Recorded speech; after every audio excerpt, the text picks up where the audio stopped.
লোকসভা ভোটের মুখেই আবারও সিপিআইএম পার্টিতে যোগদান। উত্তর পূর্বে রাজ্যে এবারও দাপট বামেদের। বাংলার পর এবার ত্রিপুরাতে সিপিআইএম নেতা জিতেন্দ্র চৌধুরী ও প্রাক্তন মুখ্যমন্ত্রী মানিক সরকারের দাপট একেবারে উত্তর পূর্বে রাজ্যে ত্রিপুরায় বামেদের জয় জয়কার। লোকসভা ভোট এপ্রিল মাসেই সম্ভবত যদি হয় তাহলে দুটি লোকসভা আসন ত্রিপুরার, সেই দুটি লোকসভা কেন্দ্রের ব্যাপক অংশের জনজাতি ভোটার সিপিআইএমে যোগ দিয়ে লালের ওপর ভরসা রেখেছে, এমনটাই খবর আমরা পাচ্ছি। রাজ্যবাসীর দোরগোড়ায় লাল ঝান্ডায় শেষ সম্বল। বামেদের ত্রিপুরার যে স্লোগানটা সোশ্যাল মিডিয়াতে ভাইরাল হয়েছিল, কথাতেই ছিল যে সাবরুম থেকে চুরাইবাড়ি মা বোনেদের কান্না শুনি এই বিজেপি আর না বলে যে স্লোগান, সেটা কতটা উজ্জীবিত হবে এটা এখন দেখার বিষয় রয়েছে। সব জল্পনা কল্পনার অবসান ঘটিয়ে হাজার হাজার বাম সমর্থকদের ভিড়ে লালের ওপর ভরসা রেখেই শেষ সম্বল, লাল ঝান্ডায় শেষ সম্বল। এই মুহূর্তে খবরের আপডেট সবুজবঙ্গ নিউজ তুলে ধরেছে। পাহাড়ের জনজাতি ভোটাররা এবার সরাসরি লালের ওপর ভরসা রেখে লাল ঝান্ডাকে জনস্রোতে গতিবেগে আরও দ্রুত গতিবেগে এগিয়ে নিয়ে যাওয়ার আহ্বান এই মুহূর্তে দেখতে পাচ্ছেন। সরাসরি বামেদের জৈবনের যে জনঢল, আর সেই জনঢলের প্রবল গতি বাড়ছে। ত্রিপুরার প্রাক্তন মুখ্যমন্ত্রী মানিক সরকার বলেন, রাজ্যে রাজ্যে মানুষ খুন এই বিজেপি আর না। যেভাবে হিংসা, যেভাবে প্রতিফলন, আইনের শাসন নেই, শাসকের রাজত্ব চলছে বলে প্রাক্তন মুখ্যমন্ত্রী মানিক সরকারের অভিযোগ। এবার শেষ পর্যন্ত লাল ঝান্ডা কতটা উজ্জীবিত হয়ে উত্তর পূর্বে রাজ্যে ত্রিপুরাতে তারা জমি দখল করবে, এটাই এখন দেখার বিষয় রয়েছে। চারিদিকে লাল লাল লাল লাল আবির খেলা শুরু। পূর্ব ত্রিপুরা ও পশ্চিম ত্রিপুরার রূপরেখা হিসেবে খুবই গুরুত্বপূর্ণ বিষয়। এই খুব গুরুত্বপূর্ণ বিষয় নিয়েও আলাপ আলোচনা। ত্রিপুরা রাজ্য কমিটির যিনি সম্পাদক রয়েছেন জিতেন্দ্র চৌধুরী তিনি আরও একবার সরজমিনে তিনি তুলে ধরে বলেন যে শাসক দল দ্বিতীয়বার ক্ষমতায় আসে মিথ্যা প্রতিশ্রুতি দিয়েও জনজাতি ভোটারদের বোকা বানানোর চেষ্টা করছে। শেষ পর্যন্ত দেখা যাচ্ছে যে রাজনৈতিক সমীকরণের মানচিত্র রূপরেখা খুব দ্রুত গতিবেগে যাওয়ার একটা আহ্বানে সাড়া শব্দ পাওয়ার গতিবেগ, সেটা এখন দেখার বিষয় রয়েছে। হ্যাঁ, 2024 যে লোকসভা ভোট, সেই ভোটকে সামনে রেখেই কিন্তু বামেদের একেবারে বলাই যেতে পারে যে নবজোয়ার, আর এই নবজোয়ারের রাজপথ কাঁপিয়ে জৈবনের ঢল। প্রাক্তন মুখ্যমন্ত্রী মানিক সরকারের অনুগামী সমর্থকরা বলেন, বিজেপি হটাও রাজ্য বাঁচাও, বিজেপি হটাও দেশ বাঁচাও, এই যে স্লোগান, সেই স্লোগানটা কতটা উজ্জীবিত হয়ে ফের শাসক দলের নিশানায় কিন্তু বামকর্মীরা।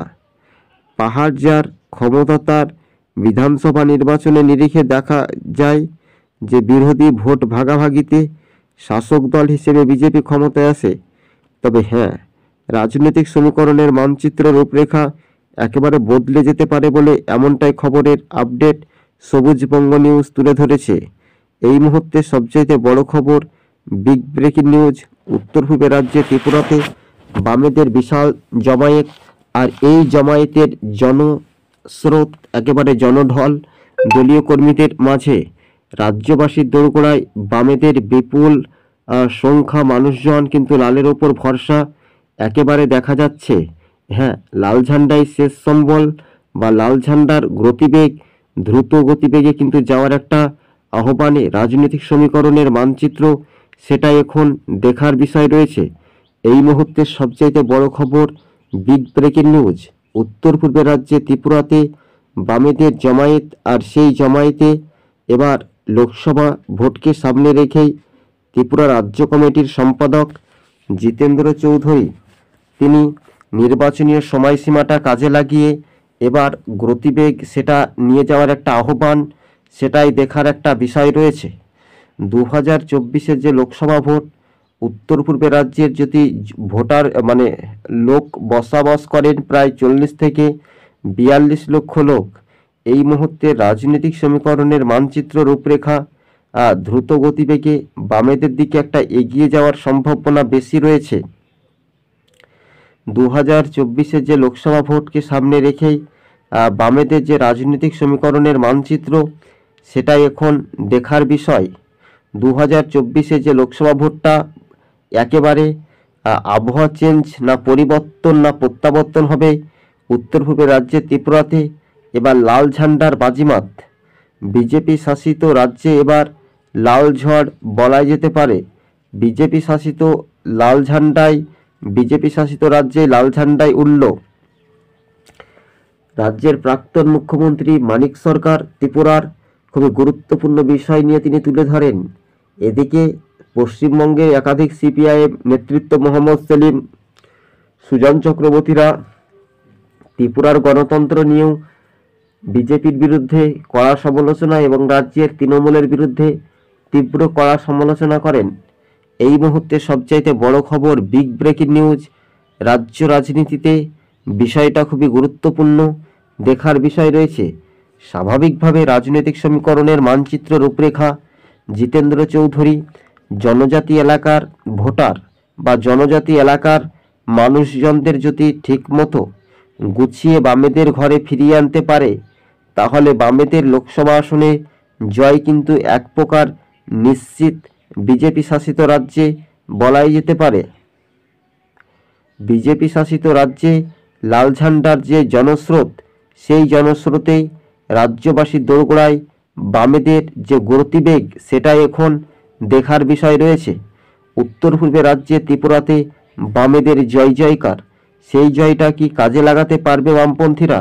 এটাই এখন মনে করছেন রাজনৈতিক মহল। এই মুহূর্তের সবচাইতে বড় খবর, বিগ ব্রেকিং নিউজ। জনজাতি নেতা অর্থাৎ সিপিআইএম নেতা জিতেন্দ্র চৌধুরী তিনি কতটা উজ্জীবিত হবে বা কতটা আগ্রহ হবে তার ফলাফলের যে ট্রেন্ড, যে র্যাঙ্কিং, সেটা এখন দেখার একটা বিষয় রয়েছে। প্রিয় দর্শক বন্ধু, আজকে ছিল আমাদের এই পর্যন্ত প্রতিবেদনের লাইভ অনুষ্ঠান। আর আপনি যদি আমাদের ইউটিউব চ্যানেলের সঙ্গে নতুন দর্শক হয়ে থাকলে চ্যানেলটিকে অবশ্যই সাবস্ক্রাইব করে সঙ্গে থাকবেন। এই মুহূর্তের সবচাইতে বড় খবর, বিগ ব্রেকিং নিউজ। উত্তর পূর্ব রাজ্যে এবার লাল ঝান্ডার দাপটে আতঙ্ক এবার শাসক দল বিজেপি দুর্নীতির বিরুদ্ধেই কিন্তু সরব হচ্ছে রাজনৈতিক দলগুলো। এই মুহূর্তের সবচাইতে বড় খবর, বিজেপি শাসিত রাজ্যে এবার বামেদের বাজিমাত বলাই যেতে পারে। উত্তর পূর্বের রাজ্যে এই মুহূর্তের জিতেন্দ্র চৌধুরী তিনি রাজ্য কমিটির সম্পাদক। সিপিআইএম এর প্রবল উৎসাহ, উত্তর পূর্বের রাজ্যে ত্রিপুরাতে দ্রুত গতিবেগ বাড়ছে।